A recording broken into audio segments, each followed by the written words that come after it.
సభాధ్యక్షులు రాష్ట్ర మంత్రివర్యులు పొన్నం ప్రభాకర్ గారు, గౌరవనీయులు రాష్ట్ర ముఖ్యమంత్రి వర్యులు, నేను గతంలో ఒక మాట చెప్పాను, రేవంత్ రెడ్డి గారు కాదు రేవంత్ గౌడ్ గారు అనే మాట నేను మళ్ళీ చెప్తా ఉన్నాను.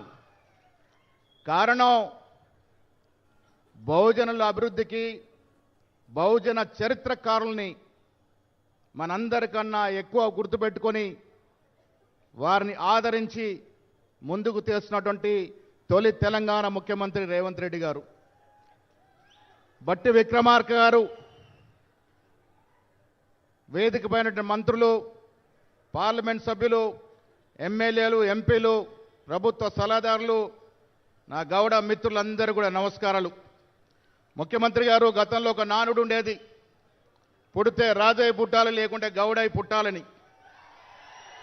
మేము చాలా గర్విస్తూ ఉన్నాం, గౌడ కులంలో పుట్టినందుకు గర్విస్తూ ఉన్నాను.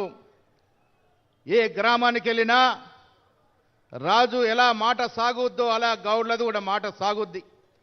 ఈ రాష్ట్రంలో గౌడ్లు ప్రధాన భూమిక పోషించేందుకు ముందున్నారు. మీరు రేవంత్ గౌడ్గా, మా సోదరుడిగా, మా గండగా ఉంటే వచ్చేసారి కాదు, మా గౌడ్లు తలుచుకుంటే మరో 5 సార్లు ఈ రాష్ట్రంలో ప్రభుత్వం ఏర్పడుతుంది. ఆ దశగా మా ప్రయత్నం ఉంటుందనే మాట కూడా ఈ సందర్భంగానే మనవి చేస్తా ఉన్నాను. సర్వాయి పాపన్న మహావీరుడు 100 ఏళ్ల క్రితం శాస్త్రం సంకేతం లేని రోజున ఒక బీద కుటుంబంలో పుట్టి గోల్కొండ గడిని జయించినాడంటే ఆయన వీరత్వము, శూరత్వము, ఆయన ధైర్యం ఇవాళ ఈ విగ్రహం చూసిన ప్రతి వాడికి స్ఫూర్తినిస్తుంది. పక్కన రాజీవ్ గాంధీ గారు, అటు పక్కన అంబేద్కర్ గారు, ఆ పక్కన నిన్నగాక మొన్న జ్యోతిరావు పూలే గారిని, ఇవాళ సర్వాయి పాపన్న గారిని, ఇవన్నీ కూడా రాష్ట్ర ముఖ్యమంత్రి రేవంత్ గౌడ్ గారి యొక్క కృషి వల్ల వచ్చిందనే మాట నేను మళ్ళీ చెప్తా ఉన్నాను. పొన్నం ప్రభాకర్ గారు, నేను, పెద్దలు శ్రీనివాస్ గౌడ్ గారు, మాజీ మంత్రులు అందరం కూడా ట్యాంక్ బండ్ అవతల మేము స్థలం చూస్తే ఒకరోజు రేవంత్ రెడ్డి గారు మమ్మల్ని పిలిచి, సెక్రటరియట్కి వచ్చిన ప్రతివాడు, హైదరాబాద్కు వచ్చిన ప్రతివాడు సర్వాయి పాపను దర్శనం చేసుకోవాలంటే ఈ స్థలంలో పెట్టండి అని, ఇప్పుడు పెట్టిన స్థలం రాష్ట్ర ముఖ్యమంత్రి రేవంత్ రెడ్డి గారు చూపించిన స్థలం. హైదరాబాద్కు వచ్చే ప్రతి వారికి సర్వాయి పాపను చూసే అవకాశం వస్తుంది, స్ఫూర్తి పొందే అవకాశం వస్తుంది.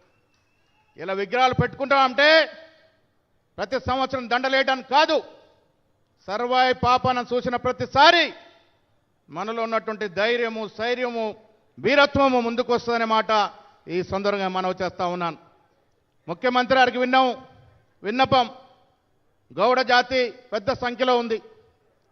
కళ్ళు వృత్తి, మీరైతే విస్కీ బ్రాండీ తాగరు. ముఖ్యమంత్రి గారు మీరైతే విస్కీ బ్రాండీ తాగరు, కళ్ళు తాగండి, కళ్ళు రుచి చూడండి. కళ్ళు అంటే అమృతం. ఈ అమృతం మా బట్టి గారికి తెలుసు, బట్టి గారికి అమృతం రుచి తెలుసు, నీర రుచి తెలుసు. కళ్ళు ఆరోగ్యానికి మంచిది. కళ్ళు వృత్తి కొద్ది ఇబ్బందుల్లో ఉంది. ఒక కన్ను చూడాల్సిన అవసరం ఉంది. వల్ల గ్రామాల్లో కళ్ళు వృత్తి మీద ఆధారపడిన వ్యక్తులు జనం లక్షల్లో ఉన్నారు. ఈ వృత్తిని కాపాడాల్సిన బాధ్యత ఎవరిది? ముఖ్యమంత్రి గారిదే. చిన్న చిత్కర సమస్యలు ఉంటాయి, శస్త్రసఖ్యత పెరిగింది, చదువు వైపు మా మిత్రుడు పొన్నం గారు చెప్పినట్టుగా చదువు వైపు మళ్ళాల్సినప్పటికీ కూడా కుల వృత్తులు నశించిపోకుండా ఉండాల్సిన బాధ్యత ఉంది. కాబట్టి కళ్ళు వృత్తిని రక్షించుకోవాలి, దాన్ని ప్రోత్సహించాలి, సరిపడా నిధులు ఇవ్వండి, కళ్ళు వృత్తిని ప్రోత్సహించాల్సిందిగా నేను ముఖ్యమంత్రి గారిని కోరుతూ, అదేవిధంగా బట్టి విక్రమార్క కోరుతూ, కళ్ళు శాశ్వతం అనే మాట, ఈ ప్రపంచం ఉన్నంత వరకు కళ్ళు శాశ్వతంగా ఉంటుంది, దాన్ని రక్షించుకోవాల్సిందిగా మనందరం కూడా ముఖ్యమంత్రి విజ్ఞప్తి చేస్తూ, మరొక్కసారి సర్వాయి పాప లాంటి మహానుభావుడి యొక్క అంత గొప్ప విగ్రహం హైదరాబాద్లో పెట్టినారంటే కాంగ్రెస్ ప్రభుత్వానికి, రాష్ట్ర ముఖ్యమంత్రికి ధన్యవాదములు. పోయిన ప్రభుత్వం ఏ బహుజనుడిని గుర్తు చేయలే, ఏ దళితుని విగ్రహం పెట్టలే, అంబేద్కర్ కూడా విగ్రహాన్ని పూలమాల లేలే, అతి కష్టం మీద విగ్రహం పెట్టినారు. అంబేద్కర్ పేరుని సెక్రటరియట్కు పెట్టుకున్నాం. ప్రగతి భవన్ పేరుని జ్యోతిబా ఫులే పేరుగా పెట్టుకున్నాం. ప్రతి బహుజనుని గుర్తు చేస్తూ వారిని చరిత్రలో నిలిచిపోయే విధంగా విగ్రహాలను ప్రతిష్ఠిస్తున్నటువంటి రాష్ట్ర ముఖ్యమంత్రి గారికి